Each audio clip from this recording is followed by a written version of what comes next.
Hello and welcome to Dateline New Haven. I'm your host, Paul Bass, inviting you to look behind the headlines on the stories that make our community tick. Well, that word tick has a double meaning in the headline, maybe. I'm going to say that they don't really tick. But we're here to talk about a bug that's bugging a lot of people in New Haven and Connecticut right now, the spotted lanternfly, which I think is quite beautiful, to be honest. But we could talk about that. And people are concerned about the invasion of the spotted lanternfly, what it means for our trees and our communities, and what we're supposed to do, if anything, about it. We have someone in the studio today who probably knows more about it than anybody else, and he's the person people go to for answers to the question and is in charge of helping do something about it. His name is Jacob Ricker.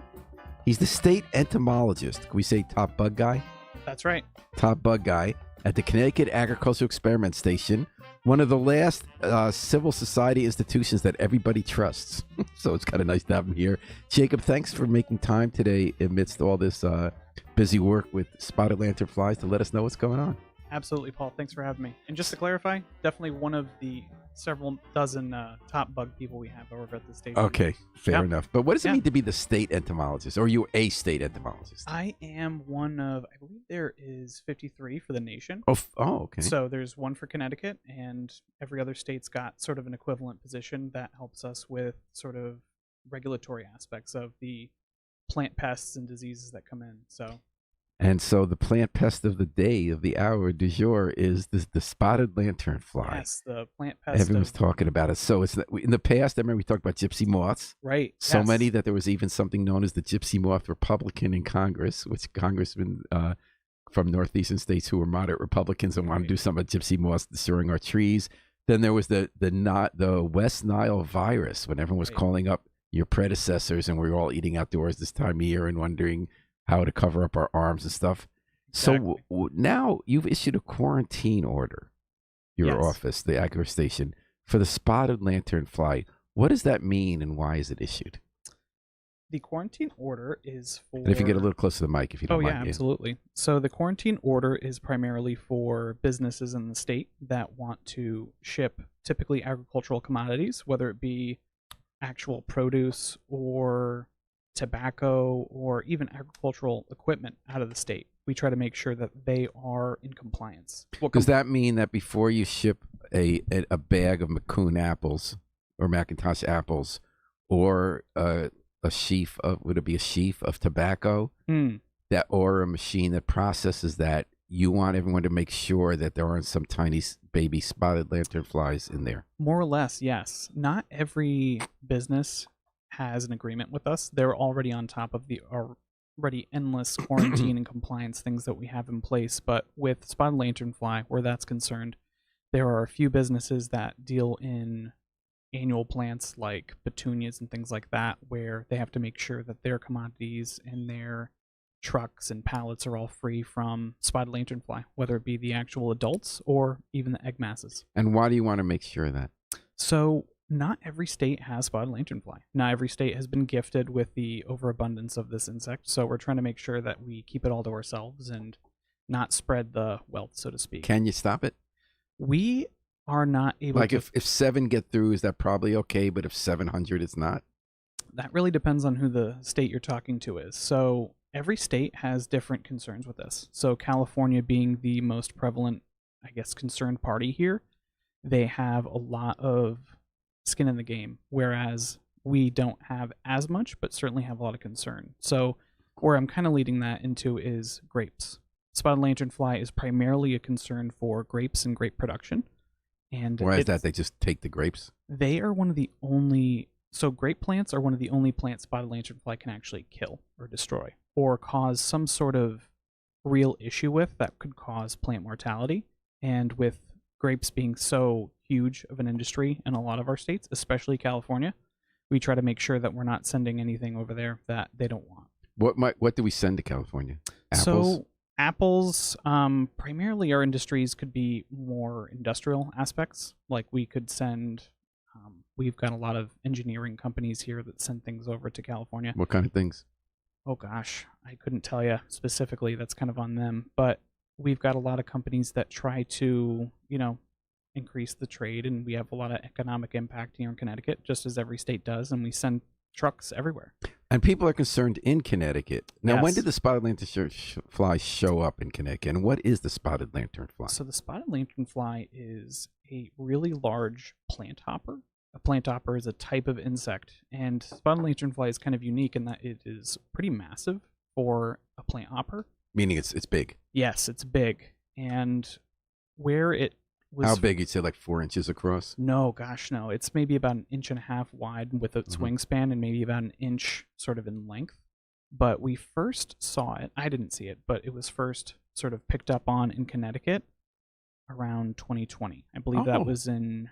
It was in Fairfield County foreshore, and I can't remember if it was in Fairfield, the town of Fairfield. So somebody saw one. Yes, it was reported, and we had to go through a more formalized investigation to officially confirm, and that was what. And we were thinking about some other things in 2020. We had a lot going on in 2020. The COVID for going sure. on, yeah. Yes, so we definitely had our hands full, and 2020 was definitely a busy year for a lot of reasons, and one of the things that happened was spotted lanternfly. And when did it become a problem? It was an issue or a challenge, I think, from the jump. So we had known it was coming or anticipated its arrival from the very beginning. Why? What made you know it was coming? It's a very good traveler. So how it came from Pennsylvania to New York to New Jersey is hitchhiking. So it likes to hop onto other vehicles or lay eggs onto anything stationary for any period But at of some time. point, when did people start thinking about the spotted lanternfly? Did it come from China at some point, was it? It came on a pallet of stone. I believe that was the story that was told to me, to Pennsylvania. I believe it came from China. I can't remember exactly. And how long ago? Gosh, I think that might have been 2012. But So for all us, that time you it's- guys have been worried, are they going to spread? Right. Yes. So Is it kind of inevitable? Is it like one of those horror movies, like, in the end, this monster's going to get big? well, at first we didn't know, right? It's so new to us, so novel of a pest that I think initially everybody thought they could control it. And from that point, you have this game plan, this current idea of how you'd like to prevent the spread. And that's what everybody's following. And you get the advice from your federal counterparts that tells you here's what they kind of expect and what they'd like to see. So from that point, you gear up and get ready. You get your people out there scouting and moving. But to some small extent, there's only so much you can do if the pest is far more vigorous or better at traveling than you might have anticipated. So 13 years is a long time from when It they is. first thought about it. When did we start worrying about this in Connecticut? When did you issue your quarantine and everything? The first state quarantine, I believe, was soon after in 2020. Oh, we've had this for... Yes, so we try to reinstate it every year, or at least we have. But I never heard anyone talk, like the layperson. We haven't heard Sure. about these spotted lanternflies until like a few weeks ago. That's surprising to us, if only because of how much we deal with it. I believe some towns like Bridgeport, Milford, and Orange would disagree with you totally. New Haven is new. New Haven feels new, but we have had reports for a number of years in New Haven. I think the explosion has definitely occurred pretty massively in New Haven this year. This year. Yes. So what made that happen this year? I think it's just established itself. Maybe the first couple of reports could have been hitchhikers, but now that we've had some small populations initiate themselves over maybe 2-3 years, they have grown and they're born and raised in New Haven now. These are New Haven spotted lanternfly. And so, like, how many are there around here? In terms of population estimate, I couldn't tell you. I think based on our reports, we get several dozen a day coming out of New Haven and the adjacent areas or towns. And obviously, you don't hear about the vast majority of them. So we don't have the people to follow up on every report, so we can't visually confirm the I mean, we all population. see them. I mean, I see them. Oh, definitely. Yeah. Definitely. But are we supposed to call you guys when we see them? Definitely don't call us. Based on the volume of calls that we've received, we're just not able to handle it. We recommend a email if you have to, but our preferred is definitely, we have an online reporting tool, which And why do you want people to report it if they're all over? What, like, if I were to have reported that I saw one on Saturday, although I couldn't because I can't go on the computer on Saturday, but what would that have helped you do if I told you I saw one Saturday? So overall for the state, definitely report. For New Haven, we know it's in New Haven. We don't need reports from New Haven per se. But So now that you know it's in New Haven, you have the explosion this year. Has this changed what you do what we're doing in New Haven? Are we reacting? The quarantine you said is about exports. Right. What else is being done about the spotted lanternfly? Within our state agency, we do not have any treatments or maintenance in place. We don't have people that have been hired for that. We have people that are scouting and surveying, but beyond that. And why are we scouting and surveying them? So it's good to know the spread, and it's good to know what stage or life cycle they happen to be at. It lets us know how quickly they happen to be reproducing, what to look out for. If we know when they're laying eggs, we can be more proactive at certain periods of years or times of year to control them. So, and are you doing control work?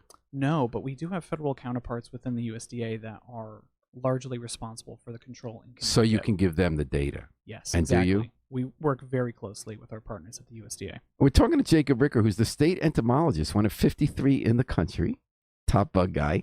And he's from the Connecticut Agricultural Experimentation Steer in New Haven, talking about the explosion this year about the spotted lanternfly.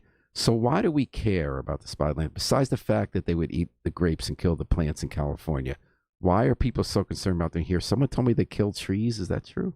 Initially, we had a lot of media out there saying that spotted lanternfly was going to be a massive threat to our forests. It's going to be the massive tree pest of the century, our new spongy moth or gypsy moth, if you will. But over time, we discovered that there was really no major tree death or mortality from spotted lanternfly. The primary concern was to the grapes. So we're looking out primarily for grapes.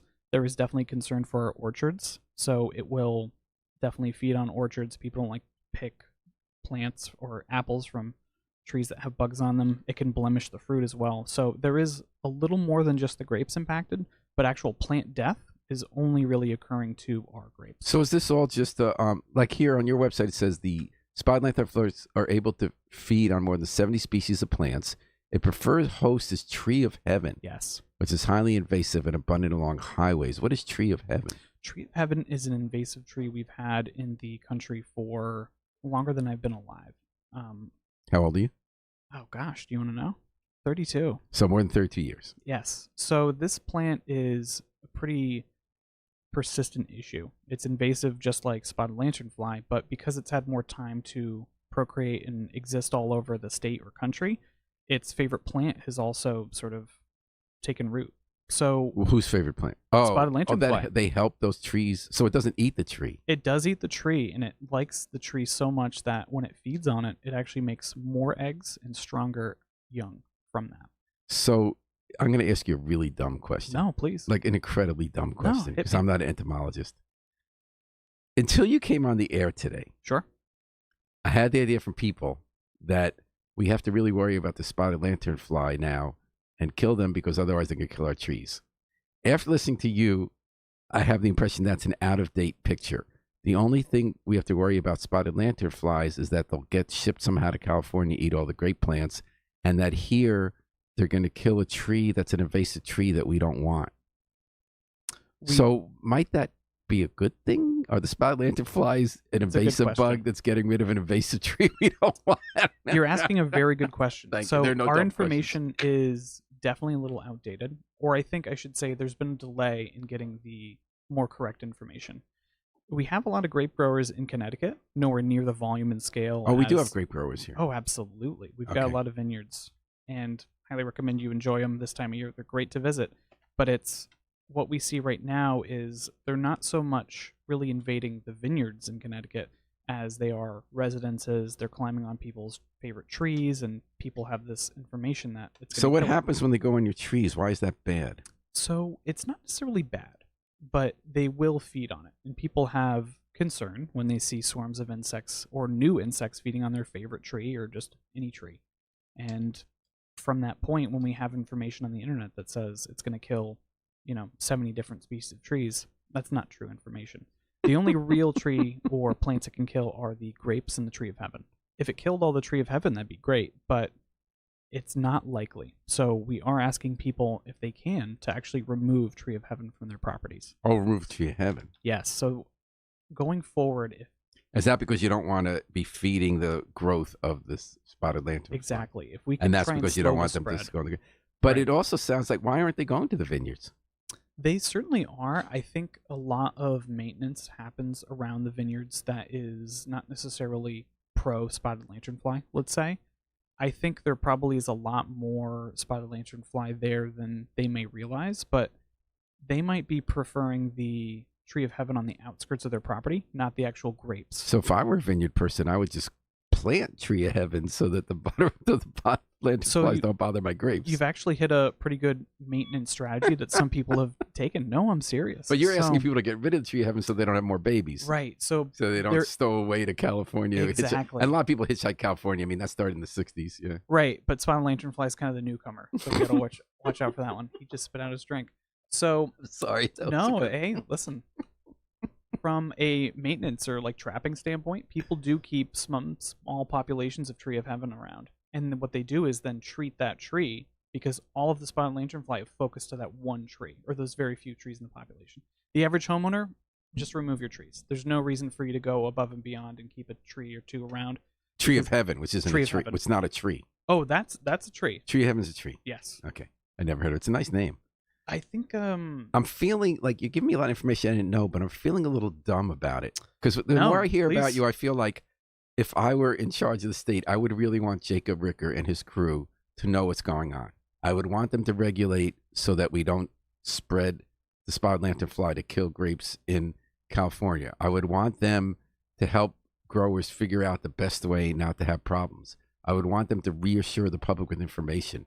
But what I'm getting here that I didn't have before the show is I really feel like it's not that big a deal. I could be wrong. I mean, it doesn't sound like such a big danger except to the growers in California.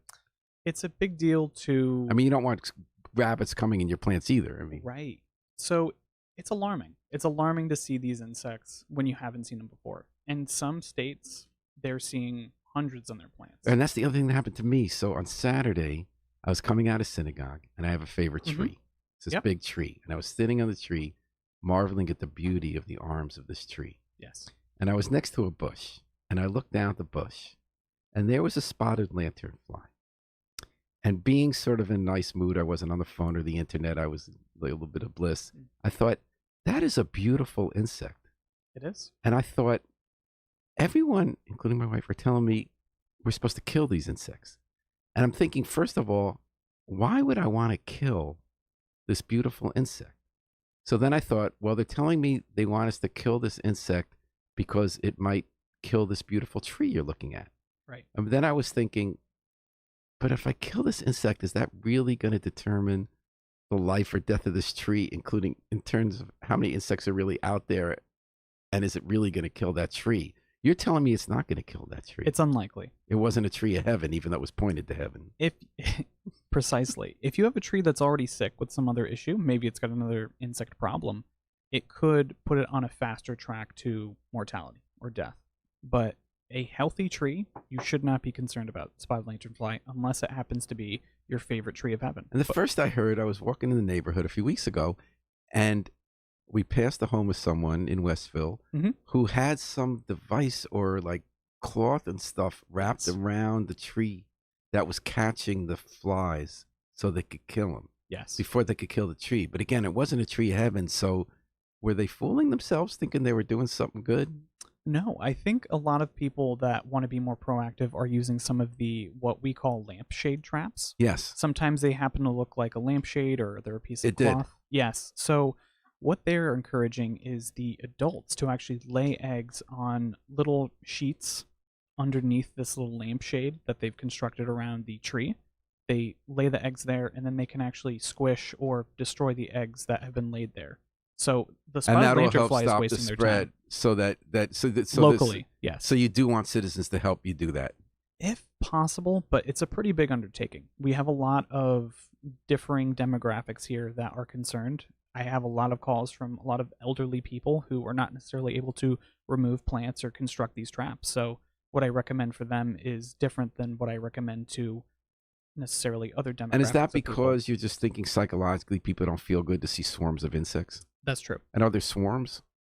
Swarms, there are, I don't know if swarm is the correct term. There is infestations in certain areas. So you could see, for some people, 7. You could see several dozen. Some people are seeing hundreds on the sides of their buildings. Oh, okay. Yes. Now, if there are hundreds of bugs on the side of a building, again, the problem would be is if they make babies that might find their way to California. Sure. But is there really any danger of people in Connecticut to see hundreds of these bugs on a building? I don't think there is a danger. There's certainly no public health risk. That's been widely stated by many agencies, both in this state. Because I remember how scared we were of the mosquitoes with the West Nile, because old people were dying. Not a lot, but there were deaths. Right. No, that's definitely a concern. And we have a holiday this time of year. The Jews were out in these huts where we eat outdoors. In 1 year with the West Nile, a lot of people, the rabbis were telling them, don't eat outside because you can get West Nile virus. That's significant, for sure. But with spotted lanternfly, there's no human health risk. The closest we've seen is when they actually defecate. That's correct. Defecate in excess. They have very sticky residue that they leave behind. That actually causes a mold to be created on whatever surface they are, let's say, exuding onto. And from that point, it causes a very slippery, sticky surface that is probably not wise to have on your steps, or maybe some area where people are going to be walking. But that is sort of a uncommon or rare occurrence. I think with spotted lanternfly, there's no real human health concern other than the sort of nuisance that it's causing. It's so interesting to me the way, whether it's like life or death stuff like COVID or small things like bugs or nature, how a little bit of information gets out before we know the whole story and people start really worrying. And I think sometimes humans think it's up to us, because it is up to us to protect the environment, no question about that, and deal with climate change. But some things are a little bit beyond our control sometimes in nature. And I wonder if that elderly person is calling you about urgently needing to take some steps against spotted lanternflies. Is that more about the psychology of the elderly person, or is that more about public safety and health in our environment? I think my biggest... I know it's not the kindest question to ask. No, I think what is really important about talking to anybody over the phone when I am in contact with them is education. We are trying to make sure that people are as well informed as they can be and are being heard. But our advice is to probably direct that more towards an email if possible, whereas spotted lanternfly is concerned. We are not recommending people call because of the sheer volume that we're receiving. And what's the volume? You have any kind of numerical measurement of volume of inquiries you have? So I get a couple... I get, let's say, about a dozen a day, depending on the day. On phone or email? That would be by phone. But we have many insect inquiry people. Like, we have an insect inquiry office both in New Haven and also in Windsor. We have two separate, satellite areas where people can call for insect-related things. And how many are they getting? I haven't gotten an accurate number for, let's say, today, but they get several dozen, if not, at least a handful a day. And what percentage of your time and the ag team's time is now consumed with spotted lanternfly-related matters? I could only speak to myself. It's definitely a sizable amount, but for us, talking to the public is an important aspect. You're talking to the public. Is this most of what you're talking to them about these days? Yes. Okay, that's kind of interesting. What are you talking about when it's not spotted lanternfly? Other concerning bugs or diseases. So we're still on the lookout for Asian longhorn beetle. This is a beetle that we have never seen in the state of Connecticut, but it's been in our sort of neighboring states like Massachusetts and New York. That would be significant for us. What would happen if they come? They would, more than likely, they would make a serious dent into whatever trees that we have in that area. So it doesn't move as quickly, let's say like a spotted lanternfly, but it can still travel. Asian longhorn beetle is a hardwood pest. So things like maple trees, which we have a lot of, would be the primary concern. And would they be able, if they came in here, they'd kill a lot of maple trees? They would kill a lot of maple trees, but our response would be a lot different because it's regulated differently, both federally and within the state. By different, do you mean more proactive? More control or maintenance. So there's been less movement on the actual maintenance and control of spotted lanternfly compared to other insects. Meaning you'd find out where nests are and stuff like that? Where nests are, where the beetle may happen to be. So we'll scout for it. We'll look for signs or symptoms of sick or diseased trees or trees that may be affected by these beetles, and we'll go from there. But that hasn't happened in Connecticut. Knock on precious wood. Jacob Ricker's the state entomologist. I've learned a lot both before the show and on the show about what he does, and it's interesting what he does. He's told us a lot about the spotted lanternfly and the work he's doing with it at the Connecticut Agricultural Experiment Station, which really is the trusted #1 source of information in our city for all matters like this. Jacob, what do you do when you're not keeping track of spotted lanternflies? We are looking into all manner of different pests or diseases that may be impacting both our agriculture or our forest here in Connecticut. We are constantly trying to keep tabs on different things happening in other states or other countries to make sure that, we are on the lookout. We are trying to make sure that we have outreach materials available. I have 2 inspectors that make sure that nurseries are getting inspections and that they're apparently free of pests and diseases. We have people working for us that survey for insects or diseases that have never been seen in the country before, but would be devastating to us. And do you enjoy the work? I love this work. I think it is very valuable. I think sometimes it is not a lot of good news can happen in a day, but I think where we're standing, we're making sure that everyone is as informed as they can be. And the difference you make sort of is when there's no news. No news is great news. Yeah. But do you like bugs? I love bugs. Do you think we're all going to be eating them for a protein? That remains to be seen, right? I think it's an exotic thing now. Yeah. It's it's the latest and greatest. I think they're making ant ice cream now. I think that's the new one I've heard. So I've eaten many bugs. Not rushing out for that one. I haven't enjoyed every bug I've eaten, but I've certainly eaten many. And do you think it's a good answer to some of the planetary protein concerns? Yeah, for more proteinaceous sources of good nutrients and things like that. No, I think if it comes down to it, we'll have to, right? But culturally, I don't think the United States is ready for that. So your job is about bugs to look out for. Yes. Do you like bugs? Oh, bugs are great. I think I really love bees or other pollinators. I love bees too. Bees are great. I love watching bees. We've also got a state apiary inspector in our office. She does great work. And what about the spotted lanternfly? Can you say anything nice about the spotted lanternfly? You don't have to. But... No, I think I could. Because I do think it's beautiful. It's a beautiful insect. Just watched this. It didn't fly away. I was kind of transfixed. I think, why would I want to kill that bug? It's impressive. I think it's a very impressive insect. It is not necessarily as helpful ecologically as we would like, but definitely other wasps or birds are eating it too. So, and what's our end game here with the spotted lanternfly? How's this shake out? If they get established here permanently, it's just going to be part of our permanent landscape, and it's going to be them versus trees of heaven, and we'll just get used to it, or is there like it's going waves, and eventually they're all going to just hike out to California, and it'll be Gavin Newsom's problem? We can expect within the next few years to see a pretty sharp decline in spotted lanternfly, but as of right now, so that's a good question. The predators in our sort of environment haven't necessarily gotten used to these insects yet, and the populations haven't adjusted to sort of combat that. It's novel, it's new to us. So those birds, those other insects that may be eating spotted lanternfly are still getting used to it, and those populations of spotted lanternfly are still increasing. So which birds and insects eat them? A lot of generalist or a lot of regular insect-feeding birds. Like? Oh gosh, I mean, I can't name it. Hawks, eagles, no, terns, not our major, larger birds. Doves, it's going to be pigeons. Oh gosh, I'm sure even robins eat spotted lanternfly after a point, but where it's not being significant enough is because those robin populations or other bird populations, let's say, haven't necessarily expanded to combat that issue. So is it accurate to say that even if we don't quash every spotted lanternfly we see and report it to you, that the birds are going to get used to them and eat them, and so in 2 years we're not going to see as many around? That's our hope. But we're going to keep our eyes out for the Asian longhorn beetle. We would love that. Please let us know if you see it. I learned so much. I really enjoyed meeting you, Jacob. And thank you so coming on the air. I hope you come back sometime, maybe with better news.